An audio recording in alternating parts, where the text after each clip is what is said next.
जिस व्यक्ति पर पूरा नगर हंसता था, रामानुजाचार्य ने उसी में भक्त देख लिया। ये कहानी आपको सोचने पर मजबूर कर देगी। दक्षिण में श्री रंगनाथ भगवान की सवारी निकल रही थी। एक बार अवगुण कैसे ठीक होते हैं ये हम बता रहे हैं। तो श्री रंगनाथ भगवान की सवारी निकल रही थी, तभी वहां पर उसी नगर में एक पहलवान रहता था। उस पहलवान का नाम था धनुर्दास। बहुत बड़ा पहलवान, मल्ल पहलवान था। लेकिन उसकी पत्नी में इतनी आसक्ति थी, पत्नी से इतना ज्यादा प्रेम करता था। प्रेम करने तक ठीक होती है बात, पर आसक्ति बहुत बुरी होती है। आसक्ति कैसी होती है? दिन रात बस उसी को देखते रहना, उसके बिना जी नहीं सकते, वो कहीं चले जाए तो विचलित हो जाना, ये आसक्ति है। आसक्ति बुरी होती है। तो पत्नी में बहुत आसक्ति थी।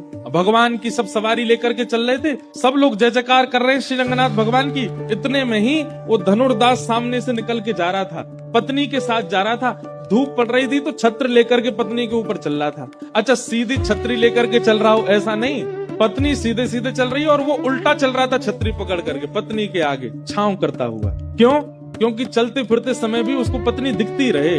उल्टा उल्टा चल रहा है छतरी लेकर के। अब ये देख करके सब भगवान की सवारी तो भूल गए, सब उसी को देखने लगे और सब मजाक करने लगे। वाह भैया, ऐसा जोरू का गुलाम पहली बार देखा है। पत्नी के ऊपर छतरी लेकर के चले, ये तो ठीक है, लेकिन उल्टा चल रहा है, उसके रूप को निहारता हुआ। लेकिन भैया बाकी सब लोग तो हंस रहे थे उस पर, लेकिन भाष्यकार श्री रामानुज स्वामी जी महाराज, आचार्य की दृष्टि जैसी उस पर पड़ी, आचार्य ने मन बना लिया कि इसमें गुण तो है, पर ये गुण संसार में लग चुका है, यही गुण ठाकुर जी में लगाना है बस। हम क्या गुण है? रूप देखने का, सुंदरता देखने का गुण है।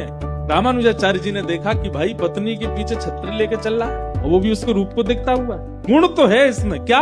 दर्शन का गुण है, पर संसार के प्रति लगा है, यही ठाकुर जी में लगाना है। सवारी जब पूरी हुई, रामानुजाचार्य जी ने अपने कुछ शिष्यों को बुलाया और कहा, वो जो छतरी लेकर के चल रहा था अपनी पत्नी के पीछे, सब जोर के हंस के बोले, अरे वो धनुर्दास है महाराज। वो जब निकलता है घर से तो पूरा नगर तमाशा दिखता है, अपनी पत्नी के पीछे पीछे ऐसे आगे आगे चलता है उल्टा छतरी लेके। हाँ, उसी को बुलवाओ, मठ में बुलवाओ। सब वैष्णव विचार करने लगे, वो इतना दोषी व्यक्ति, इतना दुर्गुण युक्त व्यक्ति, इतना कामी व्यक्ति, और आचार्य उसको मठ में बुला रहे। सब गए और धनुर्दास के पास जाके कहा, बोले श्रीमद रामानुजाचार्य जी महाराज ने आपको बुलाया। धनुर्दास बड़े भयभीत डरे हुए आए अपने, और आकर के रामानुजाचार्य जी को प्रणाम किया। बोले भगवान आज्ञा, आपने मुझे बुलाया? बोले भैया आज ठाकुर जी की सवारी चल रही थी, तुम उल्टे उल्टे चल रहे थे छतरी लेके अपनी पत्नी के आगे। बोले महाराज मैं क्या बताऊं, उसने तो अपनी पत्नी पुराण प्रारंभ कर दिया। उसके नेत्र ऐसे हैं, उसकी नासिका ऐसी है, उसके कान ऐसे हैं, उसके गाल ऐसे हैं, उसकी मुस्कान ऐसी है, उसके केश कैसे हैं। रामानुजाचार्य जी बैठे बैठे सुनते जा रहे हैं। बोले इतना सुंदर उसका स्वरूप है, मैं सौभाग्यशाली मानता हूँ, भगवान ने कृपा करके मुझको इस जन्म में ऐसी पत्नी दे दी। और उसको देखे मुझे लगता है कि मेरा अगला क्षण कहीं अंतिम ना हो, उससे पहले मैं उसको देख लूं, इसलिए मैं हर क्षण उसको देखता हूँ। रामानुजाचार्य जी बोले सारे लक्षण भगवत प्राप्ति के हैं, बस संसार में लगे हुए हैं। रामानुजाचार्य जी महाराज बोले अच्छा, अगर तुम्हारी पत्नी से ज्यादा सुंदर तुम्हारे सामने कोई आ गया तो? धनुर्दास बोला, बोले मुझे विश्वास है मेरी पत्नी से सुंदर कोई नहीं हो सकता। बोले अगर मैंने उससे सुंदर तुम्हें कुछ दिखा दिया तो?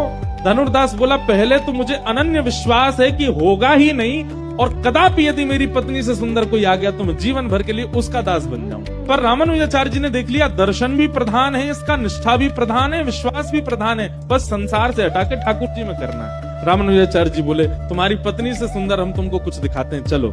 और लेकर के गए, और श्री रंगनाथ भगवान का दर्शन तो वो रोज ही करता था, दर्शन तो वो नित्य करता था। धनुर्दास को ले गए रंगनाथ भगवान के सामने, और रामानुजाचार्य जी ने जाकर कहा, हे नाथ, अब आप इसको प्रत्यक्ष दर्शन करा दीजिए अपना। आचार्य का कहना तो ठाकुर जी मान ही जाते हैं। इतने में ही पाषाण के रूप में विराजमान श्री रंगनाथ भगवान सचल शंख चक्र गदा पद्म धारण करके उसके सामने प्रकट हो गए, और प्रकट होकर के उसको दर्शन करा दी। जैसे ही दर्शन किया, कंदर्प दर्प सुंदरताओं को भी अपने सामने लजाने वाले स्वरूप को जब ठाकुर जी ने प्रकट किया, धनुर्दास सदा के लिए ठाकुर जी के रूप का चकोर बन गया। कैसे सुंदर नेत्र, कैसी सुंदर नासिका, कैसे सुंदर कर्ण, कैसे सुंदर हाथ, कैसे सुंदर चरण, सर्वांगीण अंग का दर्शन करके आज धनुर्दास ने रामानुजाचार्य जी को वंदन किया। बोले भगवान मेरे नेत्र सदा व्याकुल रहते थे सुंदरता देखने के लिए, लेकिन आज वो देखा है कि अब इसके बाद और कुछ नहीं देखा। रामानुजाचार्य जी बोले देखो, हम ये नहीं चाहते कि तुम पत्नी वत्नी छोड़ दो,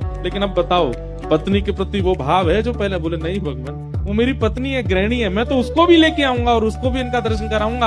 अब अकेले नहीं, दोनों मिलकर के केवल इनकी आराधना करेंगे। और धनुर्दास अपनी पत्नी के साथ श्री रंगनाथ भगवान का सदा के लिए शिष्य हो गया।